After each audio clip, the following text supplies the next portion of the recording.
So every year since NBA 2K14, MyCareer has come along with a rags to riches story attached to it. And at this point, it's looking like it's going to stay that way for some time to come, as every year 2K dials up the star power in the story, as we can see with the new trailer they have Idris Elba and Rosario Dawson both making appearances. So today we're going to be taking a look at these stories and seeing which ones are the best, based solely off of how well does the story mesh with the game. Does the story add anything to the game, or is it just there because it has to be?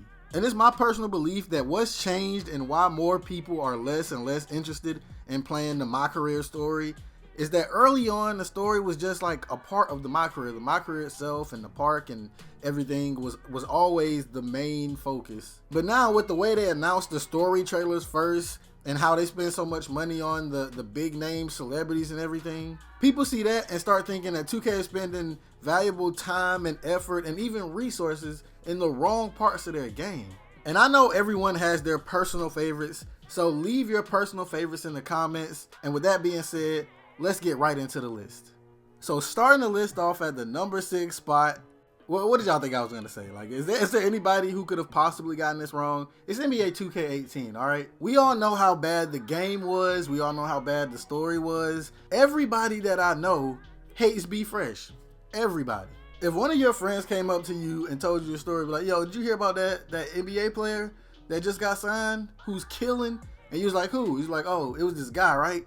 He was a great college player, but then while he was in college and everything, he stopped and he just started DJing for a few years. And then out of nowhere, he went to this street tournament, and then, you know, he played well enough. He got to try out for a team, and now he's averaging 90. That shit sounds stupid. I'm not even gonna harp on NBA 2K18 because we all know I don't gotta go into detail. But what is cool about NBA 2K18 that none of y'all ain't thought about, years down the road, years and years down the road, we'll be able to tell our kids, we'll be able to tell our grandkids, I played NBA 2K18. That game was shit. You lucky you didn't have to play that. And coming in at number 5 is NBA 2K16, and I know some of y'all are vexed right now. There's a lot of people who actually love the NBA 2K16 story. I'm not one of them. I'm all for Spike Lee's do the right thing message and everything, but you know, time and a place, and NBA 2K is not that place. Spike Lee came in with the vision that he wanted to share with the 2K community, a vision of freaking and vibing. Yes, I know it's terrible. Don't blame me. Don't blame me. I didn't make it up. I didn't put it in one of the best-selling games on the planet. Blame them. But NBA 2K16 featured frequency vibration and his family, including his parents, his twin sister / meddler, his boo thang, Yvette Ming Ching, and of course, some of you guys' favorite character, Vic Van Leer. Now, of course, in NBA 2K16, we started off in high school and went through college and everything. And I will say, it was cool for once to be a player that was already highly touted going into college and the league, instead of being an undrafted person who got to walk onto the squad and prove yourself. It was very tired and played out. It was cool that we got to be like the man for once. And 2K16 isn't a terrible story. It's out of place. And it's rushed. It's so rushed that when Vic died, I didn't feel ways. I didn't care, not one bit. And although that could be a side effect of Vic blackballing Freak about Dirt Bike Donnie and trying to get with his girlfriend, but still, it's rushed, man. And it don't give you time to connect with the characters. I'm not saying that's what I want from a 2K game, but if you're gonna do it the right way. Don't just throw me the story because, hey, we gave him that money, you know, we gotta put it in there somehow. If you're gonna do it, invest in it and get us invested in it. But rushing this thing through an 8-game rookie season really turned me off of this story because they literally prioritized the living the dream over your rookie season. Maybe I wanted to break some rookie records. Maybe I wanted to win the Roy. But I think the biggest issue for me anyway that lies in NBA 2K16 story was the fact that there are no likable characters. I don't like any of these people. Freak is a pushover. CC is annoying and abrasive. Vic is the definition of fake love. The GM a racist, and his parents and his girlfriends are afterthoughts who get like 2 cutscenes. So with all of that, you put the Freak dance on top of it, and NBA 2K16 comes in at number 5. And a quick fun fact for all of you Basquiat fans, Vic Van Leer's voice actor is in the show on Netflix, Dear White People, and I watched that show. It's like I can't get away from these characters, bro. So moving on, at number 4, we have none other than NBA 2K19. The NBA 2K19 story tries to do what has been done by a few NBA players, and that's taking the overseas route to college. Players like Brandon Jennings, Emmanuel Mudiay, and more have done it. LaMelo Ball will be attempting to do it. But our protagonist, AI, is a college player who a lot of people felt like he left college too early, and he ended up having to go overseas to try and make his name in China. And while we in China, you play a few games, and one of those games has a nice little cameo from Jackson Ellis and ATM, which was pretty cool in my opinion. I thought it was a nice little callback to those two. But this cameo will not save you from what I thought was just like the silliest thing. I thought it was absolutely hilarious and stupid. Why is there a QTE for pass?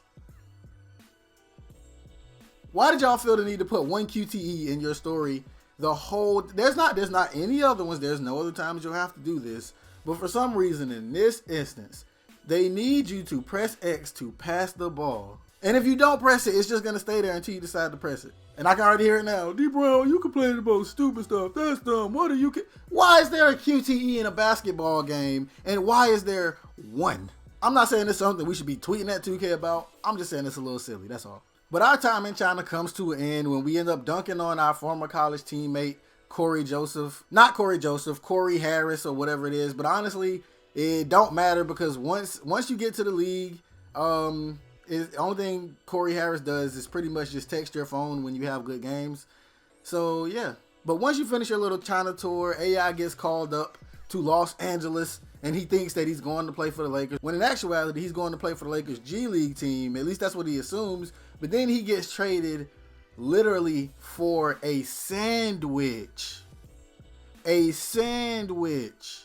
And I guess that was 2K's way of telling you what's to come, because your entire time in the G League is just full of shenanigans, from blowing up fireworks and buildings to getting an op girlfriend to making friends with another op. Just ops everywhere in the 2K19 story. Just ops everywhere. And the story wraps up when your rival teammate Marcus gets called up to the Spurs or whatever team it was on your console. And then Corey Harris's team calls you up in order to guard him because y'all were teammates, and for some reason that makes you the expert on how to stop him. So thus your NBA career begins. So obviously for this one, I'm not going to go in how I did with 2K16 talking about how they didn't make you care for the characters or anything, because this was obviously not the case. They gave you a little story for the prelude, and they gave you a wacky story.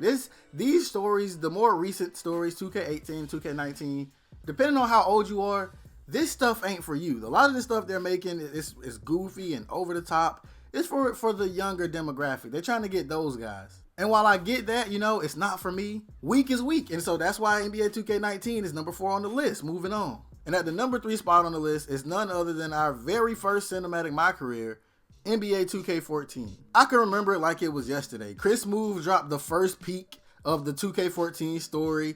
It was his player as a brown shirt, working out on a rooftop, and quite poorly, if I do say so myself.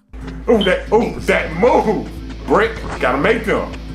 Garbage! He garbage! He can't hit nothing! And your best friend / manager pulls up to tell you that you have a chance to make it to the league because you're going to be playing in the rookie showcase. From there, we go on to meet who appears to be our lifelong rival in Jackson Ellis. You meet a super agent who forces you to choose between him and your best friend. You get injuries. You interact with teammates. You get hella endorsements. Honestly, it was just dope to see this made a reality when for so many years, starting at like 2K10 and everything, people was always talking about, oh, they should do this and make it realistic so it could be like being a real NBA player. We've all heard the crazy things of, oh, they should put a house and a car in the game so you could like live life and still play 2K. But at the time when NBA 2K14 was dropped, this was like, not a lot of people wanted this type of thing, but people wanted a little bit more from the MyCareer, you feel me? And this gave us exactly what we wanted. So this being the first 2K on the new gen of console and being the first of its kind definitely counted for something. They came out and gave us a story that wasn't too wacky, and they actually gave us dialogue choices that had actual effects. It actually changed things. And that should always be included in an NBA 2K story if we have to play one. Moving on to number 2, we have NBA 2K15. NBA 2K15 starts out with your player watching the draft and literally watching himself go undrafted. His agent pulls up, give him a little bit of motivation, spins everything, telling him, you got to work hard because some players going to burn out of the league, players going to get injured, and then it's going to be your turn. So fast forward towards the end of the season, your agent was right, and teams are now looking for you to join their squad.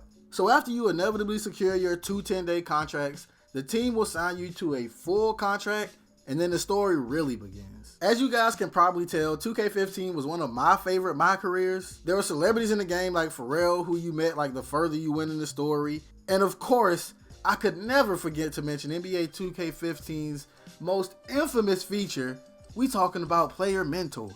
Now I'm pretty sure a good amount of us has either played 2K15 and we witnessed this first person, or if you haven't, maybe you've just seen a video recently of some of the voice acting in NBA 2K15. Either way, I'm not gonna play it because of course I feel like most of us have psych, of course I'm gonna play it. Cue it. We gotta get this train right back on track real quick like.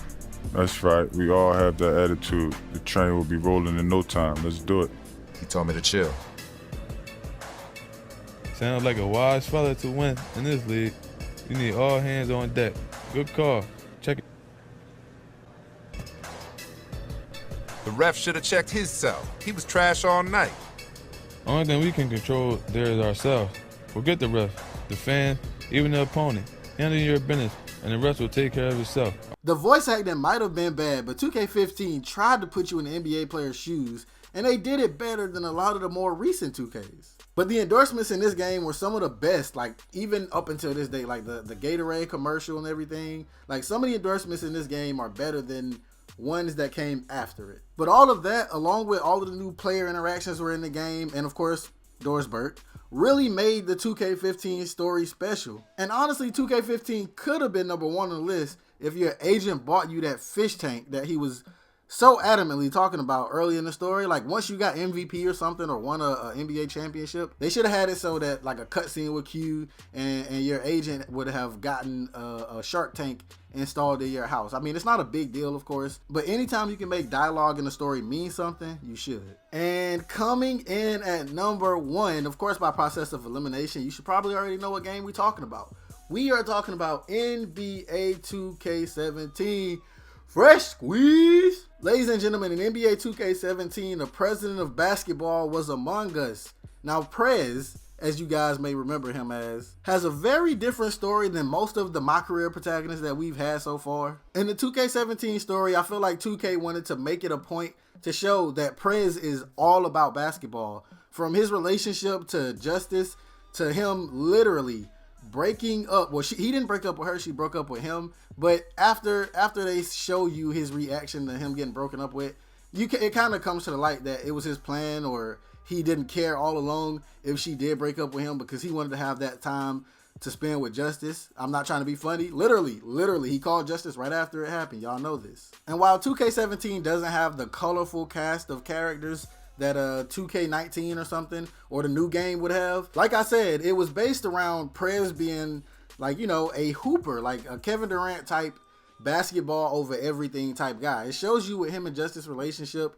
They come together and they bond over watching Michael Jordan and Scottie Pippen highlights. I thought that was pretty cool looking at it from a story perspective. These two guys become one of the most dominant dynamic duos in the NBA because they were watching some Jordan and Pippen highlights together and had an epiphany that, hey man, we could really, we could do something special in this league. And I'm also a fan of how they didn't push the cutscenes down your throat like every 30 seconds, a new cutscene every 30 seconds. And outside of the name Orange Juice, I feel like they did a good job of keeping the cringe to a minimum. Oh wait, never mind.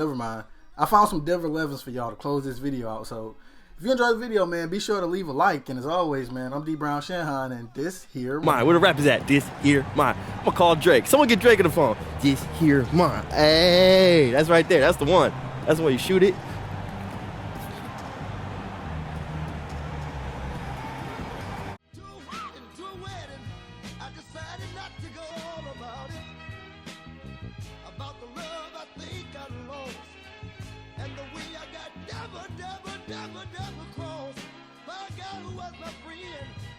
If I never saw him again, then she'll be back again.